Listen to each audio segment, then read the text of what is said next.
Mano koro doge daktari bro wacho but nyaka giti one on one gi jogweng.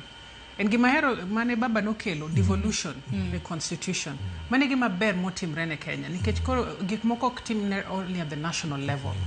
Koro a devolution a county government no benitie jo Kenya Forestry ni kanyo kata jo Ministry of Environment.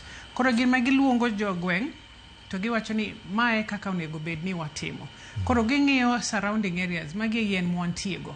Kwa ng'ado gite to wabro yudo soil erosion mano kwa onge gine soil erosion wabro reme chiemo. Koro onego bed ni wapuonjo gi sani makoro jatelo wacho. Gini wapuonjo gi sani. And unfortunately, wadhi chien kwadhi mbele. Wadhi chien kwadok mbele. Onego bedni wadhi mbele. Kaka onego bedi. Yes. Professor, ere kaka obo bedo ka wa ensure ni nitiere sustainable logging kalu ne koro kuma ma jatend piny Kenya William Ruto nosethulo oko kendo koro yawo thuolo mar mondo miyo tong' yiende moti kata madongo e pacho kae. Okoyot nikech chak ma kawacho na